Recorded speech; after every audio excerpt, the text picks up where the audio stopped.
একটা সময়ে শুটিং ছিল বাংলাদেশের সম্ভাবনার একটি খেলা, বাংলাদেশের সাফল্য পাওয়ার একটি খেলা। শুটিং থেকে একসময় এসেছে প্রচুর সাফল্য বিভিন্ন গেমসে, আন্তর্জাতিক গেমসে। এই মুহূর্তে বাংলাদেশের শুটিং কোন জায়গায় দাঁড়িয়ে আছে এই নিয়ে আলোচনা করার জন্য আজকে চর্চার স্টুডিওতে আপনাদের সামনে হাজির করব এই মুহূর্তে বাংলাদেশের টপ শুটার, যার স্কোর ছেলে মেয়ে সবার মধ্যে সবার উপরে, কামরুন নাহার কলিকে। কামরুন নাহার কলি বাংলাদেশের প্রথম শুটার যিনি 2023 সালে বিশ্ব শুটিংয়ের ফাইনালে খেলেছিলেন। কলি, আপনাকে চর্চায় স্বাগত। ধন্যবাদ। কলি, আপনার কাছে আমার প্রথম প্রশ্ন, বাংলাদেশে এত খেলা থাকতে শুটিংয়ে কেন আপনি এসেছিলেন? আসলে আমি যে কখনো খেলোয়াড় হব বা শুটিং বলতেও যে কোনো একটা ইভেন্ট আছে সেটা আমি কখনো জানতাম না। আমি কখনো শুটিং ইভেন্টটা কখনো কোথাও খেলা দেখিনি, যেহেতু এর চর্চা খুবই কম হয় এবং ওপেনলি এর খেলার যেই আয়োজনগুলো হয় এগুলো কিন্তু ওপেনলি হয় না। তো সেই ক্ষেত্রে ছোটবেলা থেকে শুটিং সম্পর্কে জানার সুযোগ আমার হয়নি। তবে আমার সবসময় অ্যাকশন মুভিতে যেই শুটিং পার্টটা থাকতো সেটা আমার খুব ভালো লাগতো। তো সে থেকে আমি আমার নানা ভাইকে বলেছিলাম যে আমার তো শুটিং খুব ভালো লাগে, আমি কি কোথাও শুটিং দেখতে পারবো? তো নানা ভাই বললো যে শুটিং দেখতে না, তুমি শুটিং করতেও পারবে। নানা ভাই জানতো শুটিং সম্পর্কে। তাই আমি বললাম যে কোথায় গেলে আমি শুটিং শিখতে পারবো বা কোথা থেকে আমি শুটিং করতে পারবো। তখন আমি তো নারায়ণগঞ্জের মেয়ে, তো নারায়ণগঞ্জে একটা ক্লাব ছিল, নারায়ণগঞ্জ রাইফেল ক্লাব। হ্যাঁ, তো বিখ্যাত, হ্যাঁ খুব বিখ্যাত। তো আমার নানা ভাই সেখানে আমার ইভেন্ট ম্যানেজমেন্টের তার কাজ ছিল, তো সেখানে অনেকবার অনেক ইভেন্ট করেছেন, সেই সুবাদে সে জানেন শুটিং সম্পর্কে। তো উনি আমাকে একদিন সেখানে নিয়ে গেলেন, নিয়ে যাওয়ার পরে আমি সেখানে গিয়ে যারা কর্তৃপক্ষ ছিল দু একজন ছিল, তো আমি তাদেরকে কোশ্চেন করতেছি যে আসলে এখানে কেমন ধরনের শুটিং করে, শুটিংটা কি আসলে। তো তারা আমাকে কোশ্চেন করতেছে তুমি কোন শুটিং জেনে এসেছো, এটা কিন্তু সিনেমা শুটিং হচ্ছে না, তুমি যেটা ভেবে এসেছো সেটা কিন্তু না।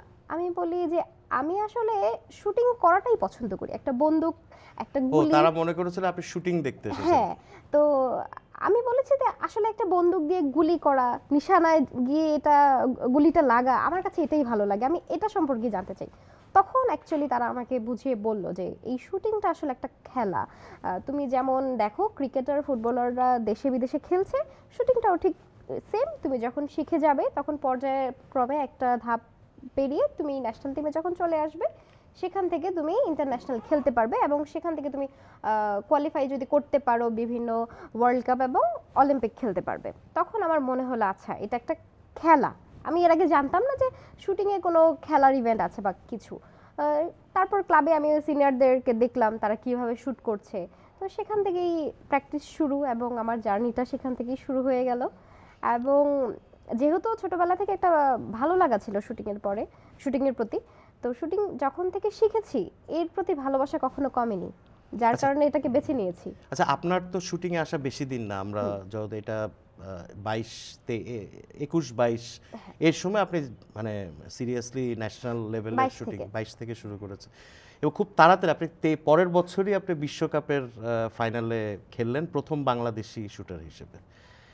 তো যখন মানে এটা কি একটু জার্নিটা একটু অবাক করা জার্নি মনে হয় না, যে খুব তাড়াতাড়ি আপনি মানে অনেক দূর উঠে গেলেন? আসলে একটা মেন্টাল গেম। আচ্ছা, কেউ তার মেন্টালি যতটুকু স্টেবল হতে পারবে, যত শার্প ফোকাস করতে পারবে, সে তত দ্রুত এগিয়ে যাবে। তো আমি আসলে 2023-এ বিশ্বকাপ খেলেছি ঠিকই, কিন্তু 2022-এ আমি ফার্স্ট টাইম কোরিয়াতে আমার একটা ওয়ার্ল্ড কাপ খেলি। তারপর চ্যাঙ্গুনে খেলেছিলাম, দক্ষিণ কোরিয়ার চ্যাঙ্গুনে ওয়ার্ল্ড কাপ খেলি, এবং সেকেন্ড ওয়ার্ল্ড কাপটা খেলেছিলাম কায়রোতে, ইজিপ্টে। তো আমার সেকেন্ড যে ওয়ার্ল্ড চ্যাম্পিয়নশিপটা ছিল মিশরে, সেখানেই আমি বাংলাদেশের হাইয়েস্ট স্কোর করেছিলাম, যেটা আসলে বিএসএসএফ বলেন বা কেউ কখনো এক্সপেক্ট করেনি, ইভেন আমিও এক্সপেক্ট করিনি যে আমার সেকেন্ড ইন্টারন্যাশনাল গেম এটা বাংলাদেশের জন্য এত বড় একটা অ্যাচিভমেন্ট হবে বা ভালো হবে। বাট আলহামদুলিল্লাহ আমার স্ট্যাবিলিটি ভালো ছিল, মেন্টাল স্ট্যাবিলিটি এবং ফিজিক্যাল স্ট্যাবিলিটি ভালো ছিল, যার কারণে আমার খুব অল্প সময়ে আমার সফলতা এসেছে। এবং আমি যদি কিছু প্রতিবন্ধকতা ফেস না করতাম তাহলে এই সফলতাটা আরো বড় আকারে আসতে পারতো দেশের জন্য। প্রতিবন্ধকতাগুলো কি? প্রতিবন্ধকতাটা যেটা ফেস করেছিলাম আমি, সেটা ছিল যে কোচের ফেভারিজম। কোচ তার পছন্দের অ্যাথলেটকে উঠতে দেখতে পছন্দ করে, আউটসাইডারদেরকে সচরাচর এত দ্রুত মানে নিতে আপনি পারে নিউ না। কামার হিসেবে আপনি একটু হ্যাঁ। অবহেলার শিকার হয়েছেন হ্যাঁ আর কি। এক্স্যাক্টলি, মানে কেউ চায় না যে খুব অল্প সময়ে কয়েক মাসের ব্যবধানে কেউ এত কিছু অ্যাচিভ করে নেবে। তারা চায় যে আমি যেই আহ, খেলোয়াড়গুলোকে ছোট থেকে তৈরি করে আনলাম, ওরা আগে কিছু একটা করুক, ওদের ভালো কিছু হোক। একটা নিউ কামার এসে সব পজিশন নিয়ে নিচ্ছে বা ভালো রেজাল্ট করবে, এটা অনেক কোচ আসলে ভালোভাবে নেয় না। তারপর আমি যে 2023 সালে first time world cup finalist হলাম, তো আমি ফাইনাল খেলার আগেই কিন্তু আমার 2 নাম্বার কাটা পড়েছিল। এটা আমার কোচের ফল্টের কারণে, ইন্টারন্যাশনাল কোচ না, আমার যেই ন্যাশনাল যে লোকাল কোচ ছিল, ইন্টারন্যাশনাল কোচের অ্যাসিস্ট্যান্ট হিসেবে। মানে মানে রেঞ্জে শুটিং এ যাওয়ার আগে আপনার 2 পয়েন্ট জরিমানা হয়েছে বা হ্যাঁ এরকম হ্যাঁ কিছু। হ্যাঁ, সেখানে শুটিংয়ে কিন্তু 0.1 পয়েন্টেরও অনেক বেশি। 0.3-এর জন্য আমি আহ, কোরিয়াতে অলরেডি একটা মেডেল মিস করেছিলাম, সেখানে 2 নম্বর মানে বিশাল কিছু। হুম। তো স্কোরটা কেটেছিল বেসিক্যালি, আমি ফার্স্ট রাউন্ড শেষ করে রেস্ট নিচ্ছিলাম, আর আমার কোচ জানতেন না যে ফাইনালের জন্য যারা ফাইনালিস্ট, ফাইনাল রেঞ্জে কখন আমাকে রিপোর্ট করাতে হবে। তো সেও গল্প করছিল, তো আমি তো আর জানি না যে ফাইনাল রেঞ্জটা কোথায় বা আমাকে কয়টার মধ্যে উপস্থিত হতে হবে, কারণ আমি তো সবেমাত্র ফার্স্ট রাউন্ড শেষ করে আমি একটু ক্লিন হচ্ছিলাম, রেস্ট নিচ্ছিলাম। তারপরে আমি যখন বসেছিলাম, ডেনমার্কের যে কোচ এলহাম, উনি ইরানি একজন ভদ্রমহিলা। তো এলহাম দৌড়ে এসে দেখে যে আমি দাঁড়িয়ে আছি এবং আমার কোচও দাঁড়িয়ে আমার সাথে গল্প করছে, লোকাল কোচ যিনি ছিলেন। তো উনি আমার জাস্ট হাতে ধরে একটা দৌড় দিলেন যে তুমি এখানে কি করতেছো, তোমাকে তো ফাইনাল রেঞ্জে থাকতে হবে। মানে আপনাকে অন্য দেশের কোচ, অন্য শুটারের কোচ এসে আপনাকে নিয়ে গেল হ্যাঁ রেঞ্জে। এক্স্যাক্টলি, যেহেতু আমার কোচও ইরানি ছিল এবং ডেনমার্কের কোচ আমার কোচের ফ্রেন্ড ছিল, সেই সুবাদে উনি আমাকে ভালোভাবে চিনতেন। আচ্ছা। তো যখন উনি দেখলেন ফাইনালিস্টের 8 জনের মধ্যে 7 জন উপস্থিত, রিপোর্ট করে ফেলেছে অন দ্য স্পট, বাট আমি মিসিং, সে আমাকে খুঁজতে খুঁজতে দৌড়ে চলে আসছে যে আমি কোথায়। তখন আমাকে দেখে বলছে তোমার রাইফেল ব্যাগ তুমি রাখো এখানে, তুমি চলো আমার সাথে। আমার হাত ধরে সে দৌড়ে আমাকে ফাইনাল রেঞ্জে নিয়ে গেছে, নয়তো সেখানে আমার মনে হয় 1 মিনিট লেট হয়েছিল, সেখানে 1 মিনিট না পুরো ফাইনাল মিস হয়ে যেত, কিন্তু আমার কোচের হুঁশ ছিল না যে এখানে টাইম চলে যাচ্ছে। তো সেই কারণে আমার সেদিন মেডেলটাও আসেনি। হতে পারতো যে সেদিন বাংলাদেশের জন্য একটা ইতিহাস গড়ার সুযোগ ছিল, আমি বাংলাদেশের জন্য প্রথমবার ওয়ার্ল্ড কাপ ফাইনালে উঠলাম, সেখানে ওয়ার্ল্ড কাপের মেডেলটাও অ্যাচিভ করতে পারলাম। দুর্ভাগ্য আপনার, দুর্ভাগ্য হ্যাঁ। বাংলাদেশ। আচ্ছা, এই মুহূর্তে বাংলাদেশের শুটিংয়ে মানে আপনি সামনে কি ইভেন্ট আছে বা শুটিংয়ের কারেন্ট সিচুয়েশন, আপনারা কি নিয়ে ব্যস্ত এখন? আমরা এখন সত্যি বলতে প্র্যাকটিসে মনোযোগী হতে পারছি না, প্রতিবাদ নিয়ে ব্যস্ত। কেন প্রতিবাদ কেন? মানে যেমনটা আসলে হচ্ছে এখন, জাহানারা আপুর একটা স্ট্যাটাসের পর থেকে পুরো ক্রীড়াঙ্গন নড়ে চড়ে বসেছে। আচ্ছা, সেটা তো স্বাভাবিক, এটা যে হ্যাঁ এক্স্যাক্টলি। তো আমরা আমাদের যেই প্রতিষ্ঠানটা, আমরা চাচ্ছি একটা ক্লিন এনভায়রনমেন্ট, কারণ একটা সুন্দর এনভায়রনমেন্ট না থাকলে এমন মেন্টাল গেম সুন্দরভাবে প্রশিক্ষণ করা যায় না। আর আপনি যেটা বললেন শুটিংয়ের কি পরিস্থিতি বা সামনে আমাদের কি প্রোগ্রাম আছে, ইতিমধ্যে আমরা অনেকগুলো প্রোগ্রাম মিস করেছি এবছরে, তো কোনো ইন্টারন্যাশনালেতেই যাওয়ার সুযোগ হয়নি আমাদের দেশের পরিস্থিতির কারণে। তারপর কমিটি ছিল না, নতুন কমিটি এর সাথে আসলো, সব কিছু মিলে। তবে এই নভেম্বরে আমরা একটা ওয়ার্ল্ড চ্যাম্পিয়নশিপ মিস করেছি এবং ডিসেম্বরে ফার্স্ট উইকে একটা গেম আছে, সেখানেও যাওয়া হবে না, কারণ যাওয়া নিয়ে তেমন কোনো প্রস্তুতি দেখছি না। আগামী বছর অনেকগুলো বড় বড় গেম আছে, প্রায় 4-5টা গেম আছে যেগুলো অলিম্পিক কোয়ালিফাই করার জন্য খেলতে হবে। এখন সেগুলোতে আমরা কেমন রেজাল্ট করতে পারবো সেটা নিয়ে আমি শঙ্কায় আছি, কারণ সিচুয়েশন তো বাংলাদেশের ক্রীড়াঙ্গনের সিচুয়েশনটা খুবই খারাপ, তাই শঙ্কায় আছি আসলে কি হবে, স্কোর কি হবে বলতে পারছি না। আপনি বলছিলেন যে ক্রিকেটার জাহানারা আলমের যে অভিযোগ, মানে তো আপনার দৃষ্টিতে বাংলাদেশের নারী ক্রীড়াবিদদের অবস্থাটা কি, বা তারা কি ধরনের সিচুয়েশনে আছেন, বা তারা কি সেফ বাংলাদেশের ক্রীড়াঙ্গনে? না, আমরা যারা নারী ক্রীড়াবিদরা আছি তারা মোটেও সেফ না। আমরা খেলার মাঠে কোনোভাবেই সেফ না।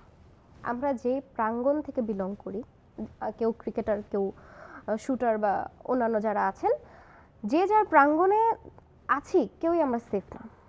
কারণ আমাদের গার্ডিয়ানশিপ যাদের হাতে, রক্ষকরাই ভক্ষক, এখন তারাই আমাদেরকে সুরক্ষা দিতে পারছেন না, তাদের কাছেই আমরা অনিরাপদ। এটা কি আপনি মানে এটা ক্রিকেটের একটা ইস্যু থেকেই কি আপনি এটা বলছেন যে এটা নাকি এই ধরনের ঘটনা প্রতিনিয়ত ঘটছে বা আপনি ফেস করেছেন বা এরকম? এই ধরনের ঘটনা প্রতিনিয়ত ঘটছে, আমি ফেস করছি। তবে জাহানারা আপু যেমন সাহসিকতার সাথে সবার সামনে এসে বলতে পেরেছে, কারণ অনেকেই আছি আমরা যারা এরকম ফেস করছি, কিন্তু জাহানারা আপুর মতো সাহসী অথবা পরিচিত মুখ না, যার কারণে আমরা সাহস করে বলতে পারছি না। এমনকি জাহানারা আপু যখন ছিল, অধিনায়ক ছিল 2021-এ সম্ভবত, তার অভিযোগগুলো সেই সময়কার যখন তিনি রানিং অধিনায়ক ছিল, তখন কিন্তু তিনি এভাবে ওপেনলি এসে বলতে পারেনি। এখন তিনি একটা দূর দেশে আছেন, বাংলাদেশে নেই, এখন তিনি সাহসিকতার সাথে বলতে পারছেন।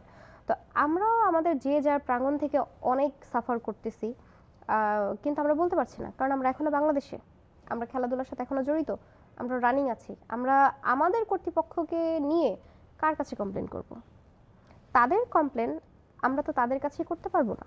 আর যদি করি, যদি মুখ খুলি, যদি ইন্টারভিউ দেই, তাহলে তো আমরা আমাদের এই পছন্দের জায়গাটা ছেড়ে যেতে হবে। এটা অনেকেরই অনেক কষ্টের তৈরি করা জায়গা, অনেক পরিশ্রমের জায়গা, কেউই ছাড়তে চায় না।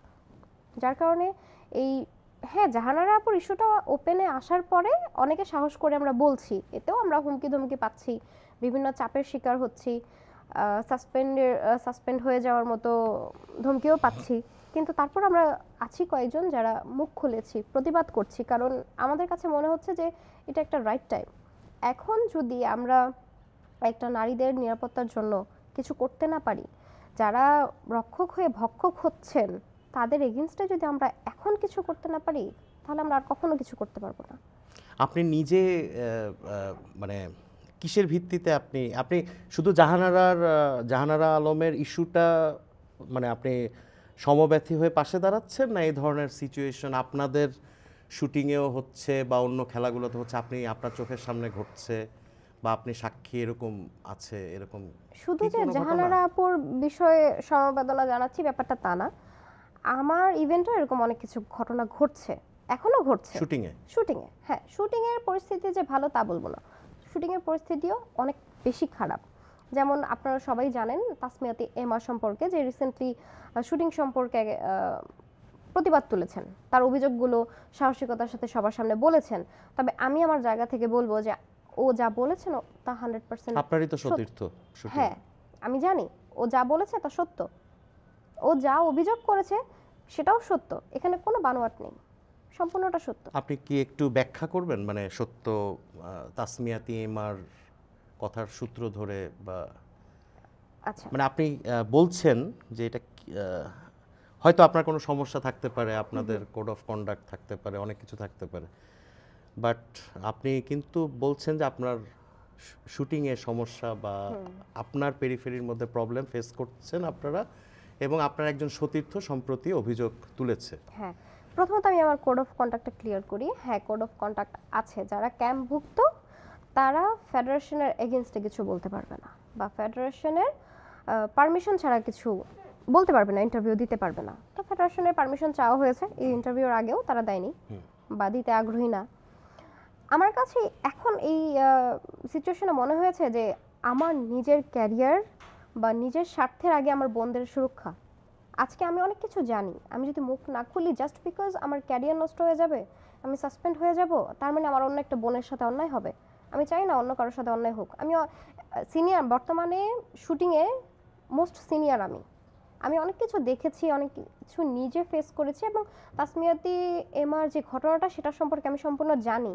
আজ যদি আমি ওর পাশে না দাঁড়াই, আমি যদি কোড অফ কন্ট্যাক্টের মধ্যে আটকে রেখে আজকে ওকে বিপদের মুখে ফেলে দেই আর সত্যটা না বলি, আমি যত বড় অ্যাথলেট হয়ে যাই, আমি নিজেকে কোনোদিন ক্ষমা করতে পারবো না। আপনিও ফেস করেছেন, মানে মানে কি এটা কি ফেস করেছেন? আমিও বেশ প্রবলেম ফেস করছি, সেটা আমারটা মেন্টাল হ্যারাসমেন্ট, নানান ধরনের ঘটনাই ঘটেছে। তবে আমি আমার ব্যাপারটা একটু পরে আসছি। আমার যে কলিগ আওয়াজ তুলেছেন এই শুটিংয়ের ব্যাপারে, সর্বপ্রথম ওই কথা বলেছেন তাসমিয়াতি এমা, সেটা সম্পর্কে অবশ্যই আপনারা অবগত আছেন। ওর সম্পর্কে যদি একটু বলতে যাই, ওর অভিযোগটা পুরোপুরি সত্যি, সেটা আমি একজন কলিগ হিসেবে আমি জানি ঘটনাটা যে পুরোপুরি সত্যি। ও যেই কমপ্লেনটা করেছে বেসিক্যালি, যে ওকে একটা খুব বাজেভাবে থ্রেট দেওয়া হয়েছে যে তোমাকে যদি আমরা এখন ক্যাম্পে নিয়ে আসি তাহলে এমনও হতে পারে যে তুমি রেপও হয়ে যেতে পারো। এটা রেপ? ইয়েস, এই ওয়ার্ডটাকে বেসিক্যালি তারা ইউজ করেছে। এবং আমি নিজেও জানি যে উনি কথা বলার সময় খুবই ড্যাম কেয়ার কে? ভাবে কথা বলে। আমাদের joint secretary GM Haider Sajjad uncle, আমি আঙ্কেল বলি ওনাকে ডাকি। তো উনি কিছুটা ড্যাম কেয়ার ভাবেই কথা বলে, যেটা খুশি সেটাই বলে, উনি কাউকে তোয়াক্কা করে কথা বলে না। তো তাসমাতিকে বলেছে এরকম একটা কথা, তো আমি ওর এই কথাটা বলার পেছনে সূত্রপাতটা আমি বলি। বেসিক্যালি যখন নাকি 5 আগস্টের পরে সবগুলো কমিটি ভেঙে দেওয়া হলো ফেডারেশনের, তখন সার্চ কমিটি গঠন করা হলো যে পরবর্তী কমিটি কারা আসবে, যাতে সংস্কার করতে পারে, যাতে ভালো ব্যক্তিরা আসতে পারেন, ভালো ক্রীড়াবিদরা আসতে পারেন, সংগঠকরা আসতে পারেন। তো সেজন্য প্রতিটা ইভেন্টের অ্যাথলেটদের সাথে সার্চ কমিটি আলাদা আলাদা সময় কথা বলেছেন। তো শুটিংয়ের যখন পালা আসলো, শুটিংয়ের শুটাররা যখন নাকি কথা বলতে গেলেন, তখন মেয়েদের প্রতিনিধি হয়ে এমা গিয়েছিল। যদিও আমি সিনিয়র শুটার ছিলাম, কিন্তু তখন আমি 7 মান্থ হ্যাঁ, তখন প্রেগনেন্ট ছিলাম। সার্চ কমিটি সিনিয়র বা বিভিন্ন ফেডারেশন থেকে ডেকেছিল। তো আমি যেহেতু মেয়েদের প্রতিনিধি হয়ে যেতে পারছিলাম না, তো এমা গিয়েছিল সেখানে কথা বলতে। তো সেখানে গিয়ে ও খুব সুন্দর একটা কথা বলেছে যে আপনারা তদন্ত করে যাকেই ক্ষমতা দেন, এমন একজন ব্যক্তিকে দিয়েন যার কাছে মেয়েরা নিরাপদ, অনিরাপদ কারো হাতে মানে আমাদেরকে দিয়েন না, এভাবেও একটা কথা বলেছিল। এই কথাটা কেন এমা, মানে আমি এমাকে প্রশ্ন করতে পারলে বরং বেশি ভালো হতো। এই কথাটাই বা এমা কেন বলবে যে নিরাপদ, আমরা যেন নিরাপদ থাকি এমন কাউকে, মানে আগেও কি এই ধরনের কোনো ঘটনা ফেস করেছিল হ্যাঁ, সে? আগেও এই ধরনের ঘটনা ঘটেছে, এবং আগেও বর্তমানে যার এগেইনস্টে আমরা বেসিক্যালি কমপ্লেনগুলো করছি, উনি বহিষ্কার ছিল। আর অফিসিয়ালি এখনো বহিষ্কার, কারণ সে বহিষ্কার কেউ তুলে নেয়নি এখনো। সে ক্ষমতা খাটিয়ে হয়তো বা কোনোভাবে আপনি কার এসেছেন। বিরুদ্ধে অভিযোগটা?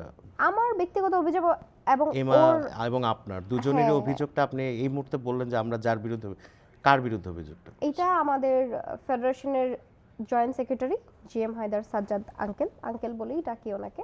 তো ওনার বিরুদ্ধেই আমাদের এই অভিযোগ। আর কেন ও অনিরাপদ এই কথাটা সার্চ কমিটির কাছে বলেছিল, যখন আমরা দেখলাম যে কমিটিতে আসার জন্য বিভিন্ন সংগঠকরাই নিজ নিজ জায়গা থেকে চেষ্টা করছেন, সেক্ষেত্রে আমাদের একটা আশঙ্কা ছিল যে উনি যদি আসে, এবং ওই টাইমে আমাদের সোশ্যাল মিডিয়াতে একটা জিনিস খুব ভাইরাল চলছিল, তার একটা অডিও রেকর্ড ফাঁস হয়েছিল একজন নারী শুটারের সাথে। এবং এছাড়াও আমাদের যে সাবেক এবং সিনিয়র শুটাররা আছেন, আপুরা আছেন, তাদের থেকে আমরা অনেক কিছু শুনেছি এবং অনেক কিছু দেখেছি, যেটা নিয়ে আমরা আতঙ্কিত ছিলাম যে আসলে যদি এই ব্যক্তিটি আমাদের দায়িত্ব নেয় তাহলে আমরা অনিরাপদ হয়ে যাব। তো এমা যথেষ্ট জুনিয়র ছিল এভাবে স্পেসিফিক কারো নাম ধরে কমপ্লেন করার জন্য। তো ও সার্চ কমিটির কাছে নাম ধরে কমপ্লেন না করলেও একটা বলেছিল যে অনিরাপদ যেন না হই, এমন কারোর কাছে আমাদের দায়িত্ব দিয়েন না যার কাছে আমরা অনিরাপদ। ও এই কারণেই বলেছিল, কিন্তু ও জিএম হায়দার সাজ্জাদ আঙ্কেলের নামে কিন্তু কমপ্লেনটা করেনি। আর একটা নারীর জায়গা থেকে এই কথাটা যে কেউ বলতে পারে, যে কোনো জায়গায় বলতে পারে। ও বলতেই পারে যে আপনারা যাকেই দায়িত্ব দেন নারীরা যেন সেফ থাকে। নারীর দিক থেকে এই কথাটা একটা সচেতনমূলক কথা, এটা মানে কাউকে অ্যাটাক করে বলার মতো কথা না। এখন কেউ যদি গায়ে মেখে নেয় সেটা তার ব্যক্তিগত ব্যাপার। তারপর কমিটি ঘোষণা হলো, উনি আসলেন কমিটিতে, যদিও সার্চ কমিটি জানিয়েছে যে এই কমিটি তাদের না, সার্চ কমিটির সিলেক্টেড কমিটি এটা ছিল না।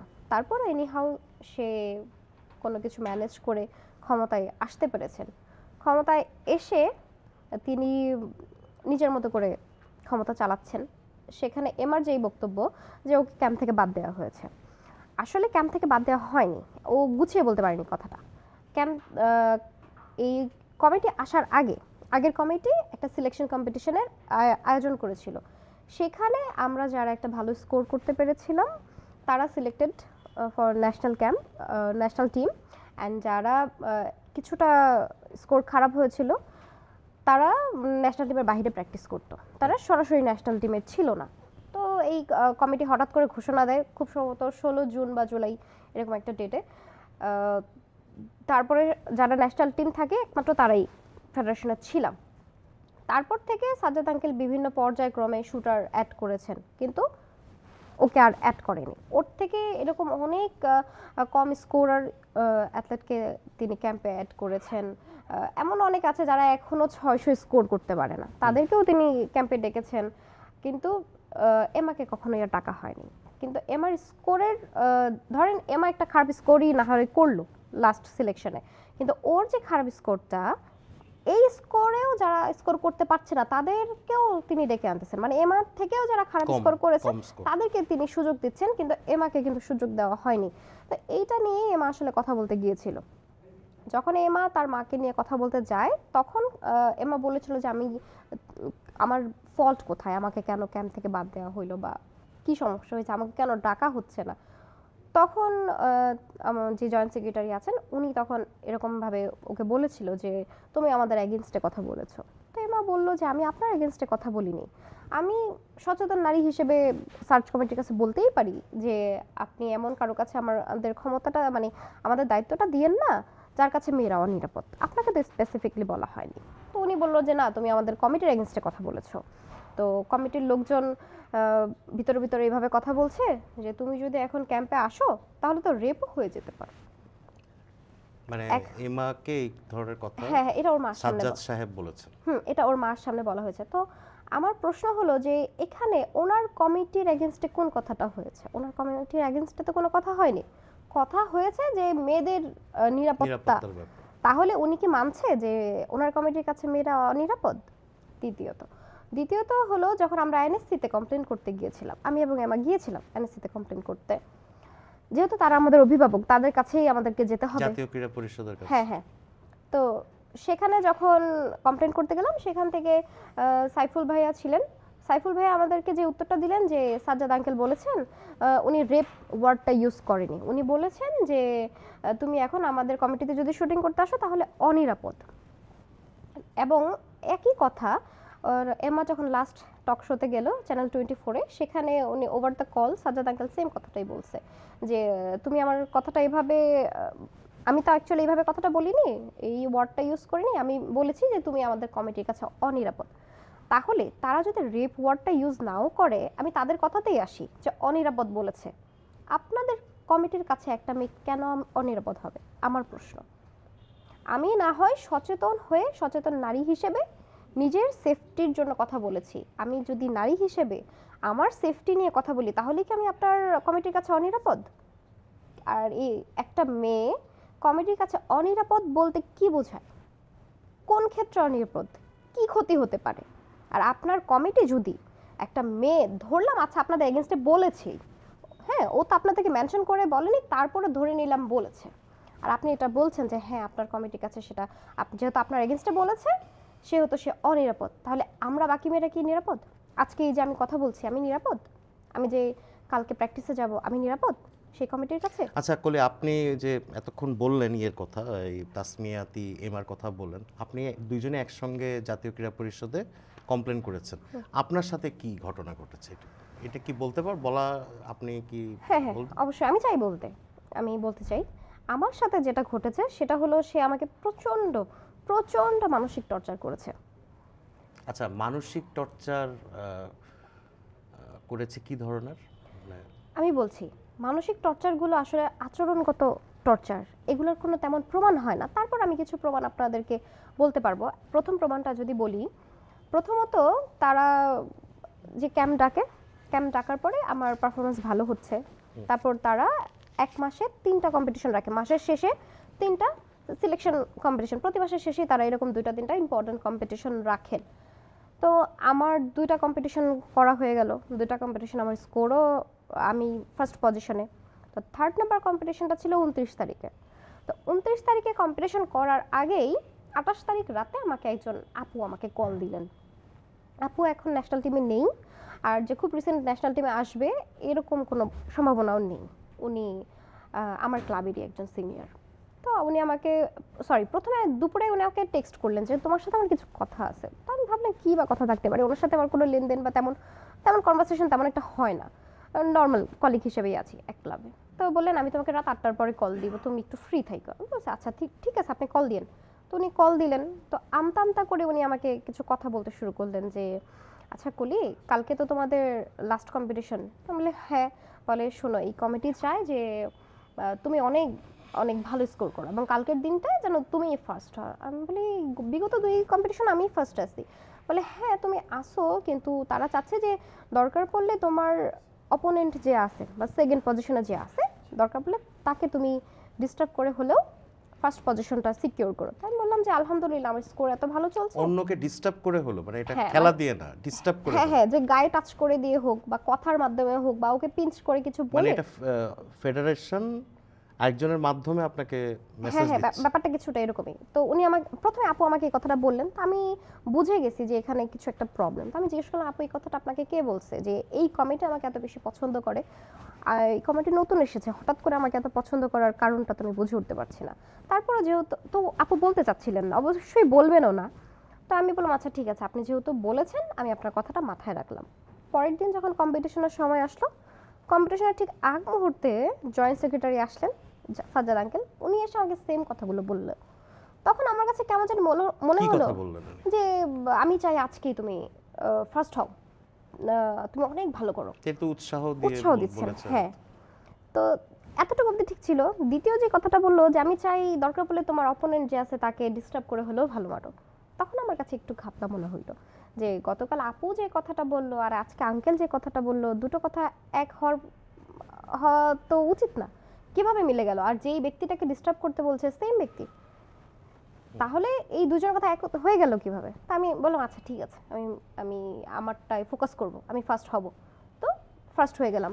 তো আপনি যেটাকে বলছেন যে ফার্স্ট হও উৎসাহ দিচ্ছেন, শুটিংটা মেন্টাল গেম। যখন আপনি কোনো অ্যাথলেটকে ফোকাস করে বা ওকে বারবার বলবেন যে তোমাকে আজকে ফার্স্ট হতেই হবে, এই প্রেশারগুলো অ্যাথলেট নিতে পারে না। পসিবিলিটি থাকে যে তখন তার পারফরমেন্সটা বেশি খারাপ হবে, কারণ সে তখন শ্যুট করাতে ফোকাস না করে তার মাথায় ঘুরতে থাকে যে আজকে ফার্স্ট হতেই হবে। আর শুটিং করার সময় আপনার যদি মনোযোগ শুটিং থেকে অন্য কোথাও সেকেন্ডের জন্য সরে যায়, শট খারাপ হবেই হবে, 100% হবে। তো সেদিন আমি তো পার পেয়ে গেলাম, আমি তো আসলে ডিস্টার্ব করিনি, আবার ফার্স্টও হয়ে গেছি, অনেক ডিফারেন্স নিয়ে ফার্স্ট হয়েছি। তো 29 তারিখে আমাদের ক্যাম্প ক্লোজ।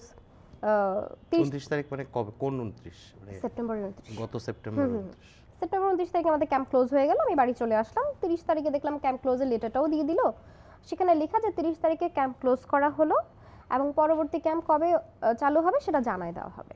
আর আমরা যখন ক্যাম্পে থাকি তখন একটা কোড অফ কন্ডাক্টে সাইন করি, সেটা যতদিন আমরা ক্যাম্পে আসি ততদিনের জন্য কোড অফ কন্ডাক্ট। যেহেতু ফেডারেশন আমাকে কোনো প্রতি মাসে সম্মানী দিচ্ছে না, বেতন দিচ্ছে না, সেহেতু 12 মাসই তার সাথে আমার কোনো কন্ট্যাক্ট নেই, বা 1 বছরেরও তার সাথে আমার কোনো কন্ট্যাক্ট নেই। যতদিন ক্যাম্পে থাকি কোড অফ কন্ডাক্টটা ঠিক ততদিনের জন্য। তো 30 তারিখে সে আমাকে একটা লেটার দিল যে 30 তারিখে আজকে থেকে ক্যাম্প ক্লোজ হচ্ছে। নেক্সট কবে শুরু হবে সেটা কিন্তু সে আমাকে বলছে না।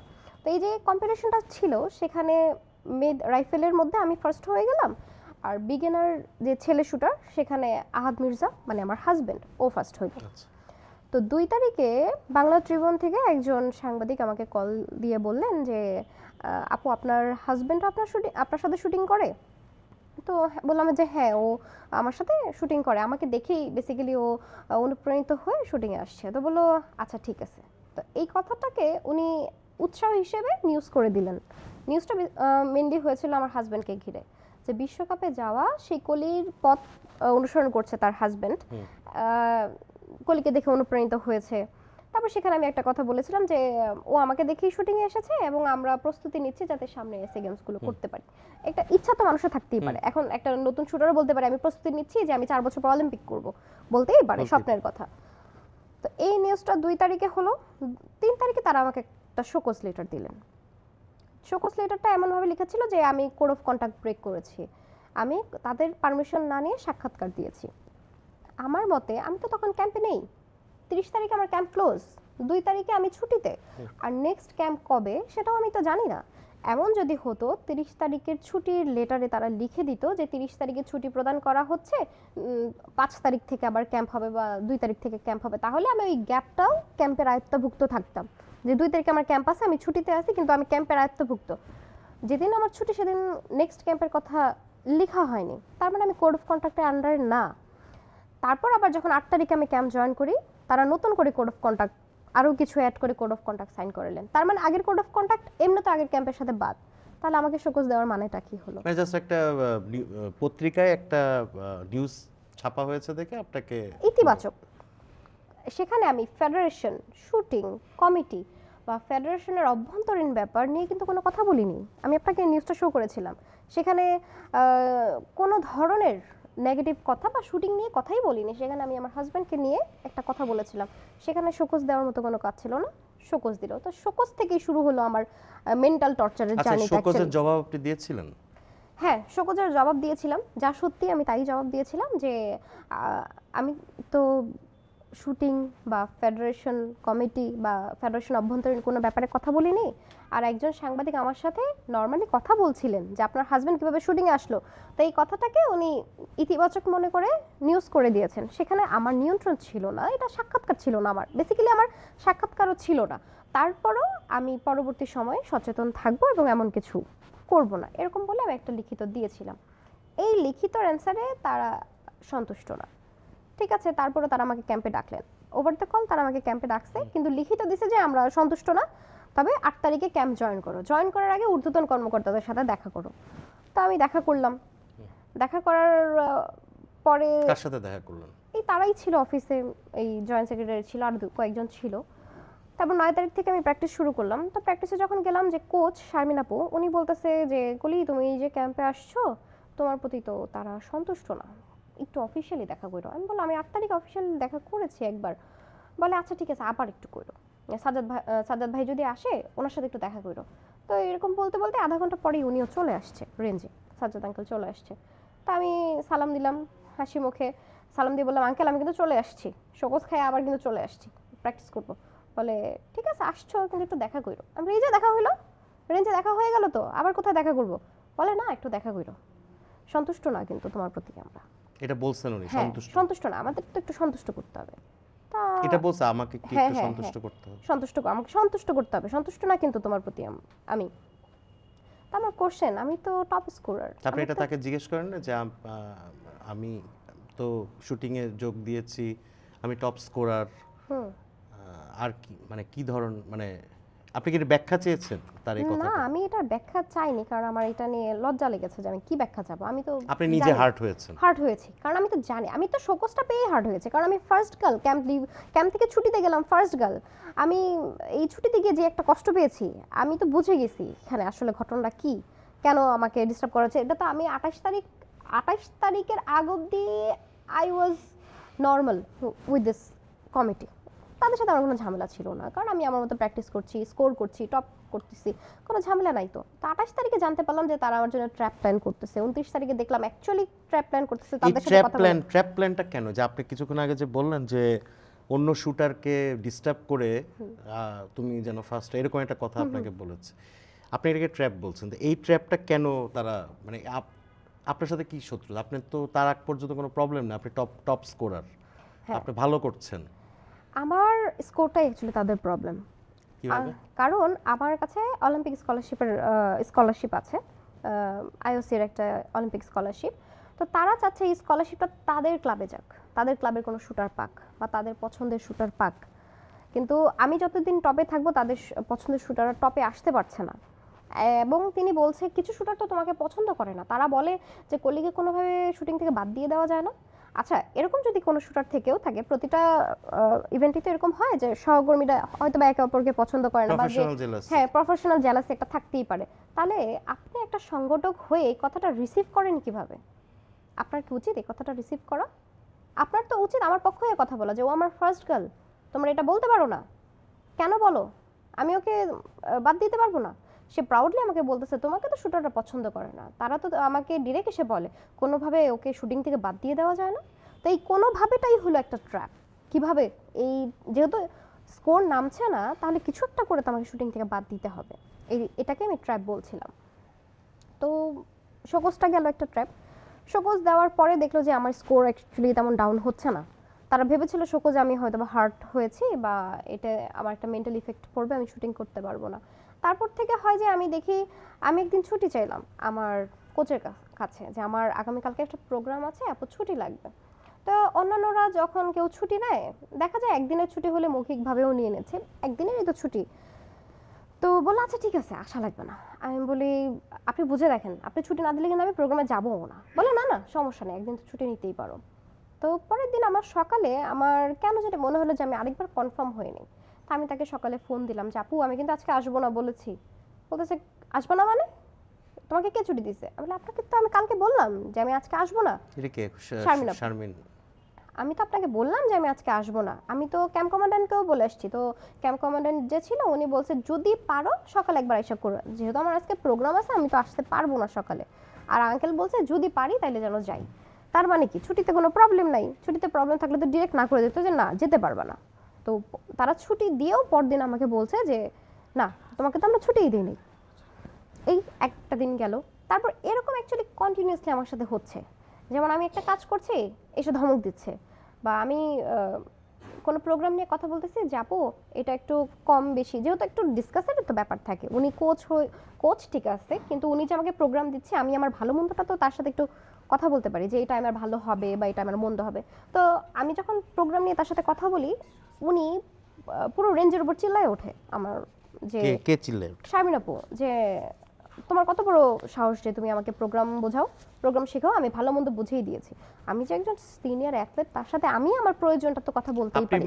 মোট কথা আপনি দাবি করছেন বা আপনার অভিযোগ হচ্ছে যে এই সব কিছুই ঘটছে শুটিং ফেডারেশনের যিনি সেক্রেটারি তার আন্ডার, তার কথা। জিএম হায়দার সাজ্জাদের কথাতে। হ্যাঁ হ্যাঁ, আরও যে ব্যাপারগুলো যেমন অশোভন আচরণ, অপমানজনক কথাবার্তা, উনি আসলে কারো কথাকে গুরুত্ব দেয় না, মূল্যায়নও দেয় না, উনি অপমানজনক কথাবার্তা বলে।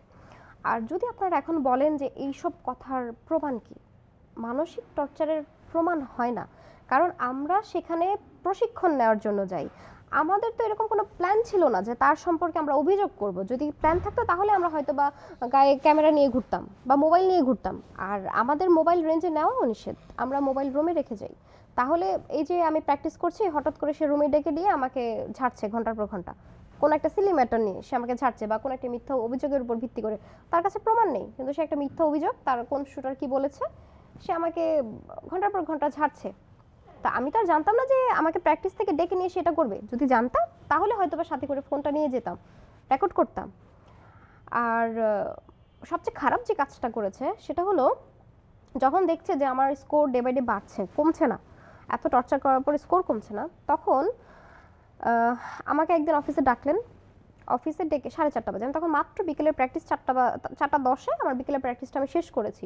তো শারমিন আপু এসে বললো যে তোমাকে সাজ্জাদ ভাই রুমে ডাকতেছে, যাও। রুমে গেলাম, সেখানে তাদের কমিটির অনেকজনই ছিলেন। সেখানে আমাকে 4 ঘন্টা, নায়ের ভাইয়া 4 ঘন্টা আমাকে তারা টর্চার করছে। কিরকম মানে কি 4 ঘন্টা ধরে কি সেটাই তো, 4 ঘন্টা একটা অ্যাথলেটের সাথে তার কি কাজ থাকতে পারে। 4 ঘন্টা সে যা যা করেছে সেটা হলো যেই অ্যাথলেটগুলোর জন্য সে আমাকে অ্যাকচুয়ালি ডিস্টার্ব করছে, যাদেরকে সে আগায় নিতে চাচ্ছে বা যাদের সাথে তার সুসম্পর্ক গড়ে উঠেছে, তারা আমার নামে কিছু কমপ্লেন নিয়ে আসছে যে এটা করেছে সেটা করেছে।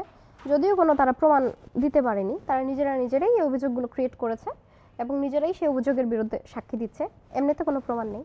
তো তারা ওই অভিযোগগুলো দিচ্ছে এবং অভিযোগের উপর ভিত্তি করে সাজ্জাদ আঙ্কেল আমাকে 4 ঘন্টা সে টর্চার করেছে। তারপর আমি ডেট অ্যান্ড টাইমটাও বলে দিই যে 25শে অক্টোবর, কারণ দেখলাম যে সবাই প্রমাণ চাচ্ছে, আপনি প্রমাণ দেন, মেন্টাল টর্চার তেমন কোনো প্রমাণ হয় না।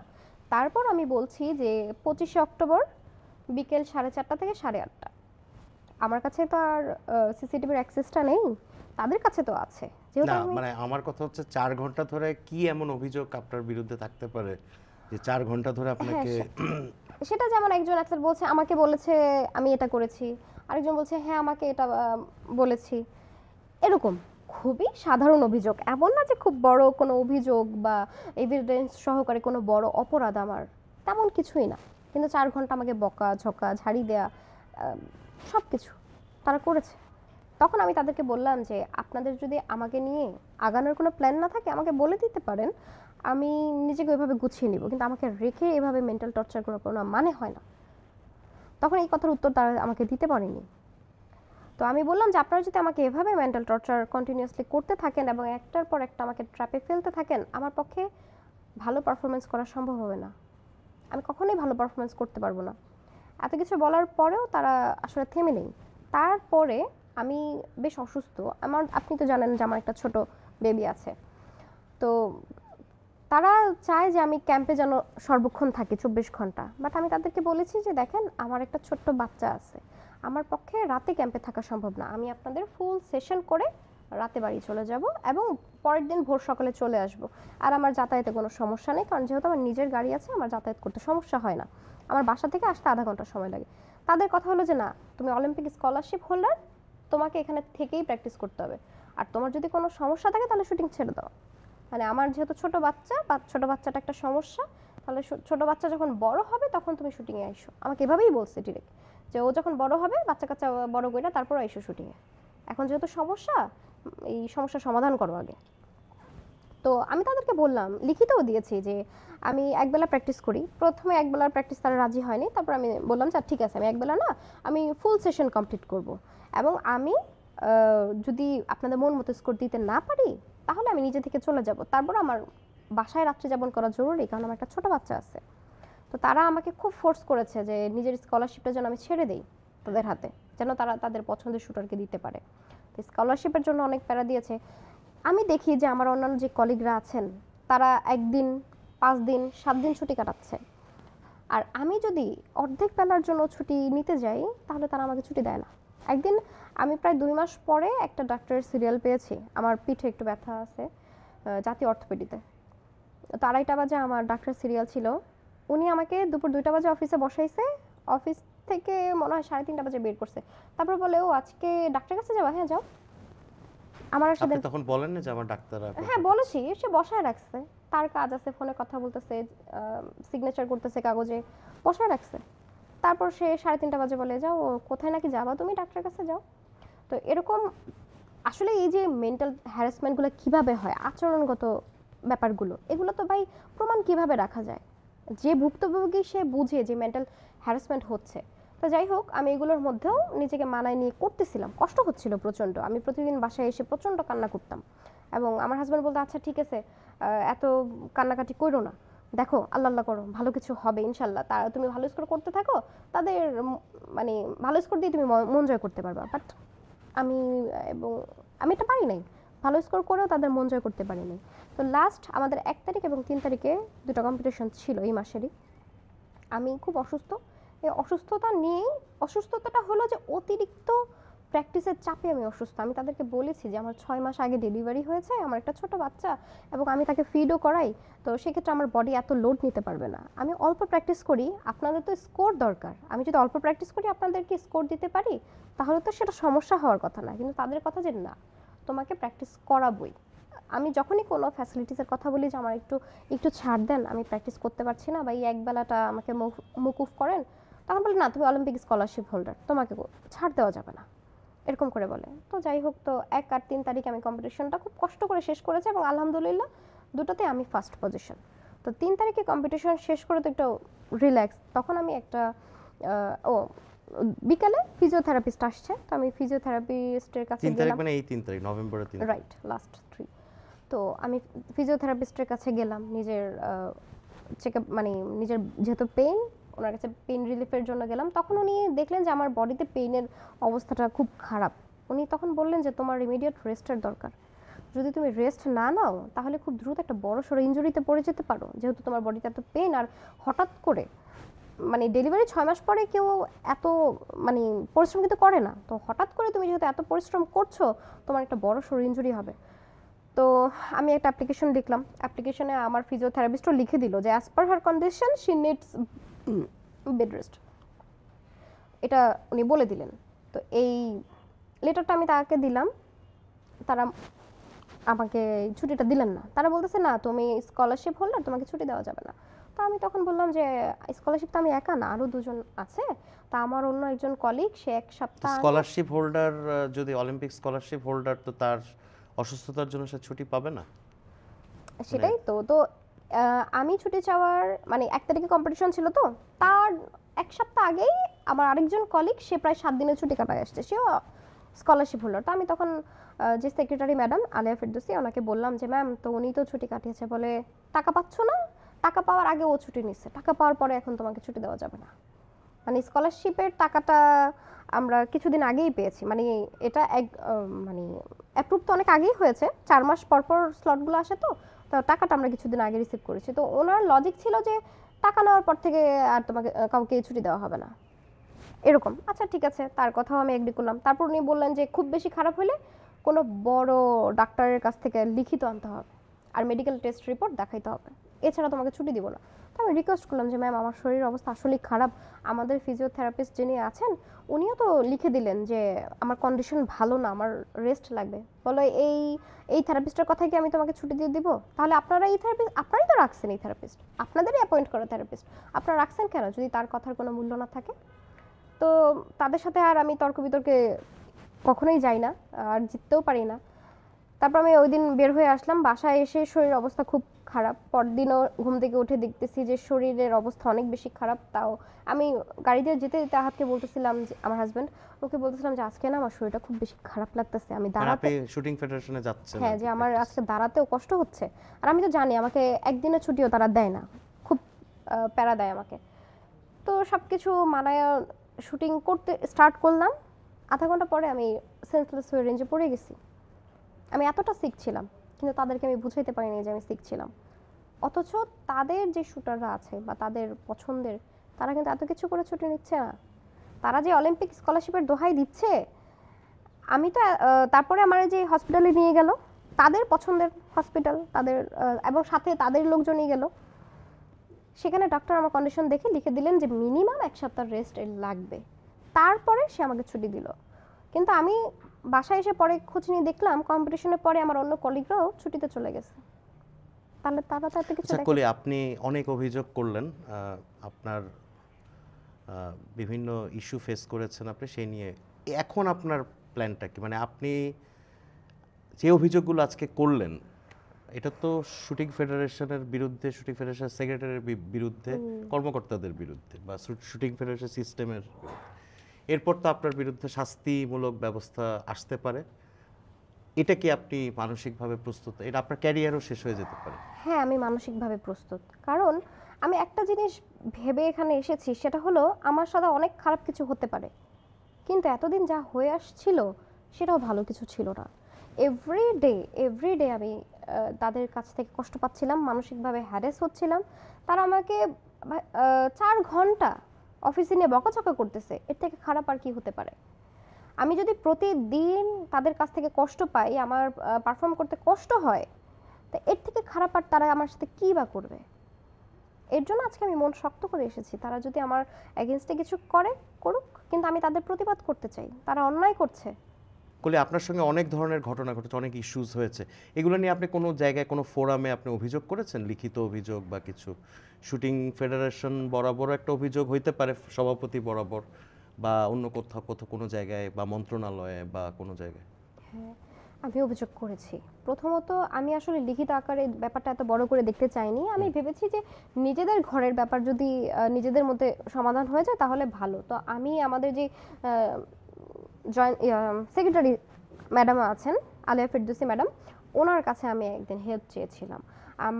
আমি আপনাকে বারবার যে ট্র্যাপের কথাটা বলতেছি, যে আমার জন্য বিভিন্ন ট্র্যাপ প্ল্যান করা হয়েছিল, তো আমি এটা এভিডেন্স সহকারে আমি একটা ফোন আলাপ তাকে সেন্ড করেছিলাম এবং আমি তাকে জানিয়েছিলাম যে ম্যাম আমার সাথে এরকম এরকম হচ্ছে, আপনি একটু দেখেন। তো এটার প্রত্যুত্তরে উনি আমাকে তেমন কিছু জানায়নি বা তেমন কিছু বলেনি।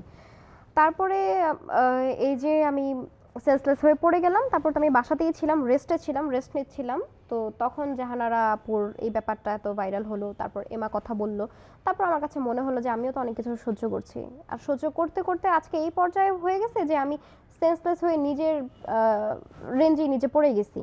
তো আমারও লিখিত প্রতিবাদ করা উচিত, লিখিত একটা অভিযোগ দেওয়া উচিত। তখন আমি এবং আমার অভিযোগটা এবং এমার অভিযোগটা আমরা লিখিত আকারে জাতীয় ক্রীড়া পরিষদে জমা দিয়েছি। তাদের রেসপন্স কি ছিল? তাদের রেসপন্স, তারা সবসময় চাচ্ছে যে কোনো প্রমাণ আছে, কোনো প্রমাণ আছে।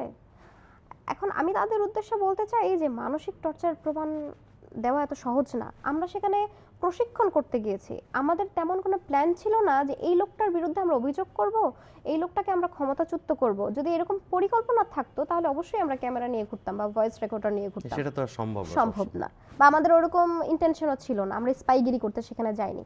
আমরা সেখানে প্রশিক্ষণ করতে আপনি গিয়েছিলাম। একটা ক্রীড়াবিদ, আপনি খেলাধুলা করতে, হ্যাঁ, আমাকে রেঞ্জ থেকে ডেকে নিয়ে যখন নাকি অফিসে বকাঝকা করা হবে বা অফিসের 4 দেয়ালের মাঝখানে একটা কথা বলা হবে, সেটার প্রমাণ আমি কখনো দিতে পারবো না। তবে একটা ঘটনা যদি একদিন না, নিয়মিতই হচ্ছে, আর একজন না অনেকজন অন্যান্যরাও একই ধরনের অভিযোগ একজন ব্যক্তির বিরুদ্ধে করছে, আমার জানা মতে এটাকে সার্কামস্ট্যান্সিয়াল এভিডেন্স হিসেবে ধরা হয়। আরেকটা প্রশ্ন কলি আমার মাথায় আসলো, সেটা হচ্ছে যে আপনি তো অলিম্পিক্স স্কলারশিপ হোল্ডার, আপনি কি এই জিনিসগুলো কখনো, এই যে ইস্যুস যেগুলো আপনি ফেস করছেন আপনার অ্যাজ এ ক্রীড়াবিদ, এটা কখনো অলিম্পিক বরাবর কোনো নিয়ে যাওয়ার বা এই ইস্যুটাকে তাদেরকে অ্যাড্রেস করার অনুরোধ করার কি কোনো আপনার আইওসির বরাবর কিছু করার কি পরিকল্পনা আপনার ছিল বা আছে বা এরকম? অলিম্পিকে আইওসির কাছে তো যাওয়ার এখতিয়ার আমাদের নেই, ফেডারেশন যেতে পারে শুধু। তো আমাকে যেহেতু বিওএ থেকে দেয়া হয়েছে, এই প্রসেসটা তো বিওএ এর মাধ্যমেই হয়। বাংলাদেশ অলিম্পিক, হ্যাঁ বাংলাদেশ, তো আমি তখন শারমিন আপু যে আমার বর্তমান কোচ, তাকে বললাম তাহলে আমি সেখানে গিয়ে কথা বলতে চাই, বাংলাদেশ অলিম্পিক অ্যাসোসিয়েশনে গিয়ে আমি একটু নিচে কথা বলতে চাই। তখন উনি ডিরেক্ট আমায় বলে দিলেন, না তুমি কেন কথা বলবা, তোমার কথা বলার তুমি কথা বলতে পারবা না। মানে তারা চাচ্ছিল যে আমি যেন ডিরেক্ট অলিম্পিকের সাথে যোগাযোগে না থাকি বা না করি।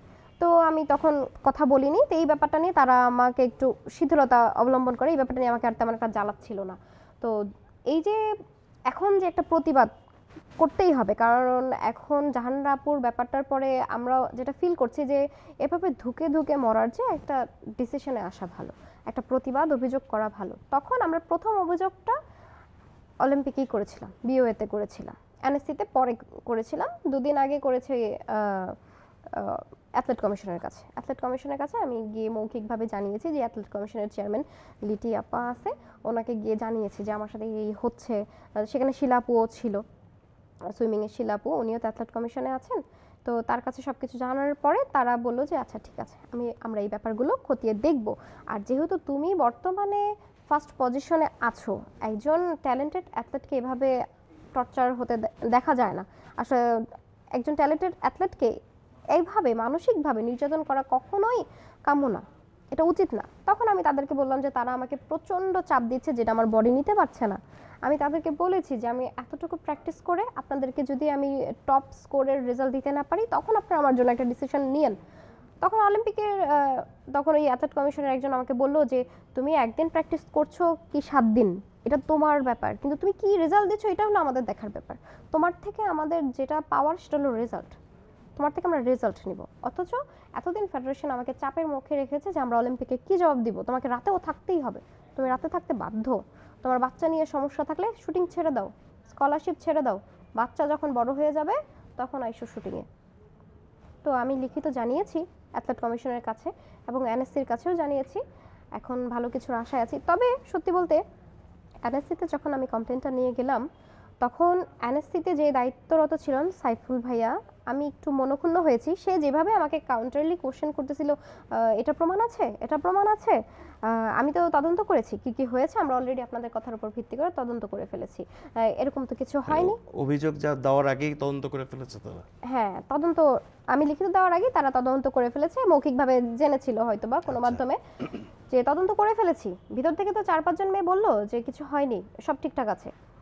তো আমার কোশ্চেন যে এখানে দুইটা দল, একটা হলো যারা সমঝোতা করে সুবিধা নিচ্ছে, আরেকটা হলো যারা নিপীড়িত হচ্ছে। এখন তদন্তটা যদি যারা সুবিধা নিচ্ছে তাদের থেকেই করা হয়, তাহলে কি আদৌ তদন্তের কোনো মানে আছে?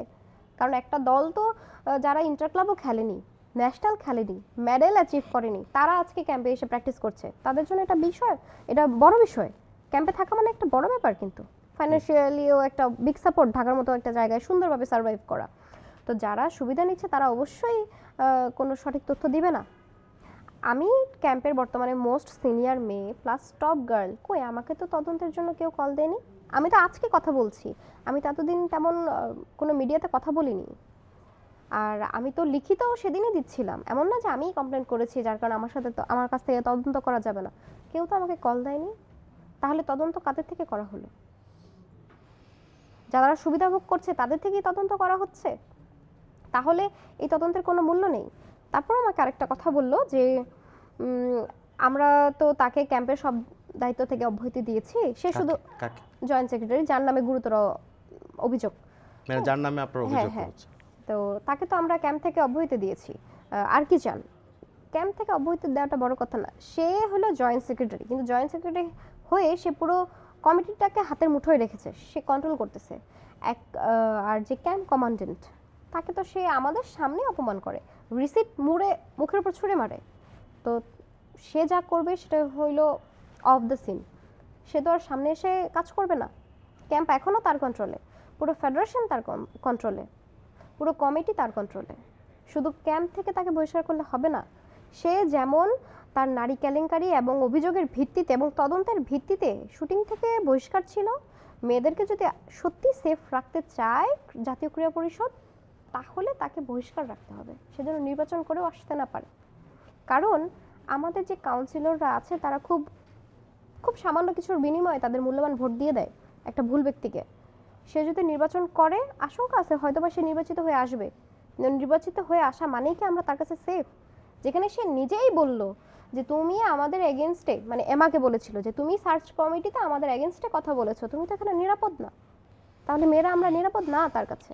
আসলে আজকে তো কথা বলতে এসেছিলাম বাংলাদেশে যে ক্রীড়াঙ্গনে নারীদের যে এই অবস্থান, এগুলো নিয়েই কথা বলতে এসেছিলাম। তো আজকে প্ল্যাটফর্মে মনে হলো নিজের কিছু অভিযোগ জানিয়ে যাই। তবে আমাদের যেই সম্মানিত ক্রীড়া উপদেষ্টা আছেন তার কাছে আমার একটা বিশেষ বিশেষ অনুরোধ যে প্লিজ আপনি আমাদের নারীদের একটা সুরক্ষার ব্যবস্থা করেন। আপনার হাতে অনেক ক্ষমতা, অনেক দায়িত্ব, আপনি যদি চান আমাদেরকে নিরাপত্তা দিতে তাহলে আপনি অবশ্যই সেটা পারবেন। আর আমি তাকে বলতে চাই যে আজ আমি যদি তার ছোট বোন হতাম তাহলে সে অবশ্যই সেই তদন্তটা সেভাবেই করতেন বা প্রমাণের আশায় থাকতেন না। তো আজকে আমার মতো আরও অনেক অনেক আপনার বোনেরা কমপ্লেন জানাচ্ছে, একা আমি না, একা এমা না, একা জাহানার আপু না, আরও অনেক মেয়েরা যারা আছেন কমপ্লেন জানাচ্ছে। দয়া করে আমাদের কমপ্লেনটাকে আপনি একটু বিশ্বাস করুন এবং সেই অনুযায়ী তদন্ত করুন। আজকে যেই শুনেছি আমি যে একটা হাইকোর্ট থেকে তদন্ত কমিটি করার কথা বলেছে, তো এই কমিটিটা যদি আমরা যাদের এগেনস্টে কমপ্লেন ঊর্ধ্বতন কর্মকর্তারাই করে, ফেডারেশনের ঊর্ধ্বতন কর্মকর্তারাই করে, তাহলে এই তদন্তটা কিন্তু ঠিকমতো হবে না, তাদের বিরুদ্ধে তদন্ত তারা ঠিকমতো করবে না। তো মাননীয় উপদেষ্টার কাছে আমার আন্তরিক রিকোয়েস্ট, একজন নারী খেলোয়াড় হিসেবে না, একজন বোন হিসেবে, যে দয়া করে আমাদের এই ব্যাপারটাকে আপনি একটু গুরুত্ব দিয়ে দেখেন। আর আপনার বোনরা যার কাছে সেফ না, তার সাংগঠনিক মানে তার আন্ডারে থেকে আমি মনে করি না আমাদেরও ভালো রেজাল্ট হবে। ইভেন ইতিমধ্যে আমাদের যে শুটিংয়ের পারফরমেন্স চলতেছে সেটা স্কোর শিট, রেজাল্ট শিট দেখলে বোঝা যায় যে আমরা এখন ইন্টারন্যাশনাল লেভেল খেলার মতোই না, আমরা অনেক খারাপ পারফরমেন্স করছি। বিকজ এরকম এনভায়রনমেন্টে খেলাধুলা হয় না, পারফরমেন্স হয় না। খেলাধুলার জন্য একটা সম্মানজনক পরিবেশ লাগে, একটা সুন্দর শান্ত পরিবেশ লাগে। এরকম অসম্মানজনক, অশোভনীয় এবং অপমানজনক পরিবেশে কখনোই কোনো ক্রীড়াবিদ তার ভালো পারফরমেন্স দিতে পারে না। তাই আমি আজকে যদিও এই অভিযোগ করতে আসিনি, এসেছিলাম কিছু কথা বলতে ক্রীড়াঙ্গন সম্পর্কে, আমার ক্যারিয়ার সম্পর্কে। তো মনে হলো ভালো প্ল্যাটফর্ম যেখানে আমি মাননীয় উপদেষ্টাকে কিছু বলতে পারবো আমার তরফ থেকে। আর আমি মুরাদনগরের মেয়ে, মুরাদনগর আপনারও বাড়ি, মুরাদনগর আমার শ্বশুর বাড়ি, সেই সুবাদে আপনার কাছে মানে খুব আন্তরিকভাবে আপনার কাছে রিকোয়েস্ট করছি যে আপনার জায়গা থেকে আপনার গ্রামের একটা মেয়ে এসে যদি আপনার কাছে রিকোয়েস্ট করে, আমি মনে করি আপনি ফিরিয়ে দিতে পারবেন না। দয়া করে আমাদের অভিযোগগুলোকে একটু গুরুত্ব দিয়ে দেখুন, এটাই। ধন্যবাদ কলি। দর্শক, আজকে বাংলাদেশের স্পোর্টসে ফুটবল, ক্রিকেট বা এই জাতীয় খেলার বাইরে শুটিং নিয়ে আমরা আলোচনা করার জন্য কামরুন্নাহার কলিকে ডেকেছিলাম বাংলাদেশের টপ শুটার হিসেবে। কিন্তু আলোচনার মধ্যেই কামরুন্নাহার কলি আমাদেরকে আসলে শুটিং ফেডারেশন বা শুটিং অ্যারেনার যে সমস্ত বিষয়াদিগুলো তুলে ধরলেন তাতে আমরা স্তব্ধ, আমরা বিস্মিত। দর্শক মণ্ডলী, আপনারা এই ব্যাপারে চর্চার ফেসবুক পেজ এবং ইউটিউব চ্যানেলে মন্তব্য করতে পারেন, আপনাদের নিজেদের মতামত দিতে পারেন। আমরা আশা করব যে কামরুন্নাহার কলির যে অভিযোগ, সেই অভিযোগগুলো সংশ্লিষ্ট কর্তৃপক্ষ খতিয়ে দেখবে।